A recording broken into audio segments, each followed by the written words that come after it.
This is the Dollemore Daily, and I'm Jesse Dollemore.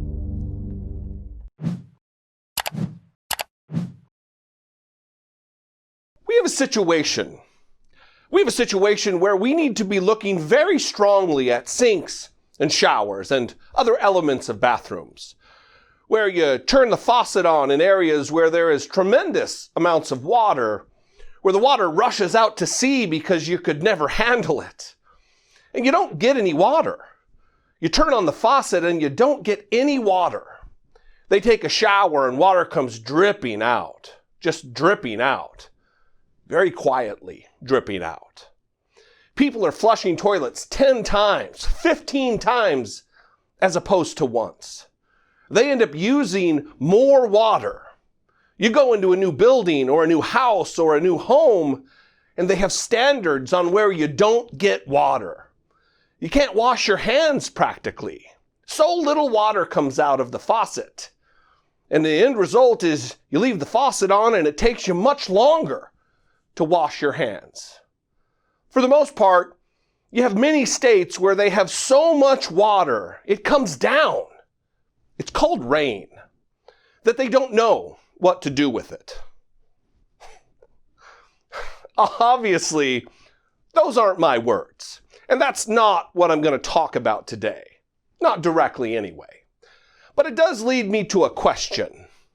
If I did open a video talking like that, rambling like that, if I was bloviating as though incoherency was my native tongue, wouldn't you be concerned, worried for me even? Wouldn't you, at the very least, stop listening to me, stop following me and engaging with me? Well, I certainly hope that you would. Which leads me to my question.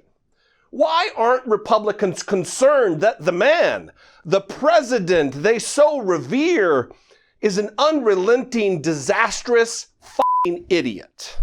We have a situation where we're looking very strongly at sinks and showers and other elements of bathrooms where you turn the faucet on in areas where there's tremendous amounts of water, where the water rushes out to sea because you could never handle it, and you don't get any water. You turn on the faucet, you don't get any water. They take a shower and water comes dripping out, just dripping out, very quietly dripping out. People are flushing toilets 10 times, 15 times, as opposed to once. They end up using more water. So EPA is looking at that very strongly, at my suggestion. You go into a new building or a new house or a new home, and they have standards on where you don't get water. You can't wash your hands practically. There's so little water comes out of the faucet. And the end result is you leave the faucet on, and it takes you much longer to wash your hands. You end up using the same amount of water. So we're looking at very seriously at opening up the standard. And there may be some areas where we'll go the other route, desert areas, but for the most part, you have many states where they have so much water that it comes down. It's called rain, that they don't know what to do with it. So we're going to be opening up that, I believe, and we're looking at changing the standards very soon. Donald Trump's astounding half-wittery is matched only by the effort he puts into not learning things. He is a remarkably stupid dipshit. I mean, even by dipshit standards, he's a dumb guy. Yesterday, he tweeted again about a smocking gun, once again indicating that he is impervious to onboarding new knowledge because he has tweeted about smocking guns before. And his intellectual incompetence is on brazen display for the world to see. And they are watching and laughing, publicly mocking our current, yet very, very mockable President of the United States.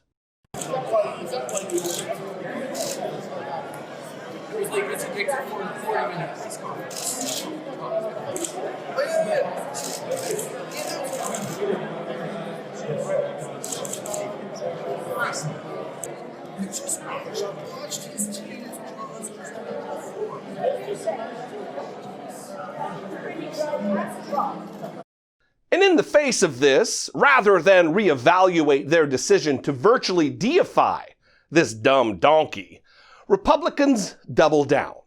They double down in a way that we've never seen before. It started right away when on-duty dipshits with the San Antonio Police Department fawned over him like sycophants while wearing his symbols to white supremacy, otherwise known as MAGA hats. Thank you, fellas. Thank you, sir.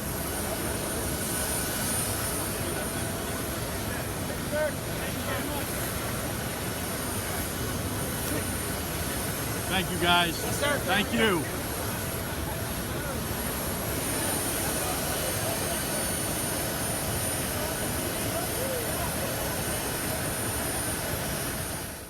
Thank you, sir. Oh, thank you, sir. Ugh. In the face of Donald Trump being an embarrassing ignoramus, people adorned their vehicles with his photos and name. And no, I'm not just talking about campaign stickers, nor am I talking about the Donald Trump devotee/terrorist MAGA bomber. I'm talking about people with the means to buy and drive Lamborghinis. These are all different vehicles dressed out to look like a Nazi puked up propaganda all over them. Who does this?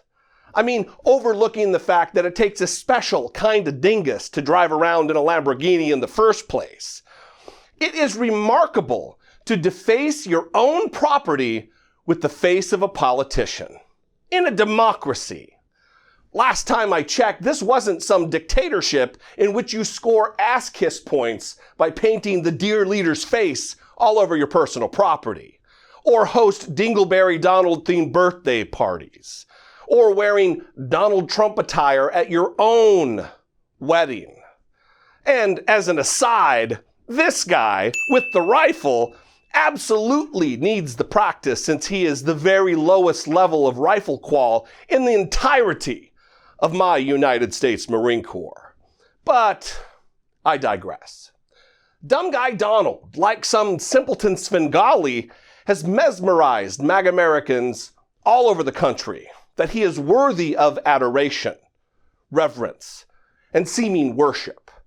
In a recent poll conducted by The Economist and YouGov, a majority of Republicans, 53 to 47%, responded that they believe Trump is a better Republican president than Abraham Lincoln. That is astonishing to me. Living, breathing, ostensibly thinking people believe that Donald Trump is a better president than the man who undertook the emancipation of millions of enslaved human beings born right here in the United States of America. And if you hesitate at the accuracy of scientific polling data, if you need a little anecdotal evidence, listen to Neil, a Republican from Oregon, who called into C-SPAN just the other day and without prompting intimated that exact same belief. And now we'll go on to Portland, Oregon, Republican line. Neil, sorry about that. Go ahead. Hello. This is a coup attempt. It's so clear, and it's amazing how they keep glossing over these words, especially the media. The media's creating this coup attempt. I'm sorry to step on your toes, but look, Biden's getting shook and fired for a reason. He didn't want the exposure. He didn't want any investigation there. On the other hand, you've got Trump, who's constantly lived up to his campaign promises. I mean, the list is extremely long. I don't even feel like listening because it'll take up all your time here. Pelosi, Nadler, Schiff, and Schumer, they're all puppets who are probably being paid to do what they're doing. Their narrative is so weak, and it just seems like they've got this absolute hell-bent desire to dethrone Trump, who's done the best in this country that any president has ever done. He supersedes Lincoln. Lincoln only freed the slaves. Yes, that's a big thing. But what Trump is doing is far greater. Did you catch that? He referred to the constitutional removal of Donald Trump from office as dethroning. Like he's a king. And Lincoln only freed the slaves. Are you kidding me, you smooth-brained rube? Look, I hate to be the one to break it to you, Neil, but this is the United States of America. We are a constitutional republic, not a monarchy. Our leaders are servants of the people, not kings or queens. They don't rule upon thrones. And slavery was a debilitating scourge on America, our nation's original sin, a sin we've still not answered for. The Republicans are not a political party any longer. They are a Trump-centric cult. Look, we are days away from collectively ringing in the new year of 2020. And with the new year, we will be celebrating many things. Hopefully among them will be the election of a Democrat to the office of president, a president who will endeavor to serve the people of our country and will be held accountable to both the Constitution and to their oath of office.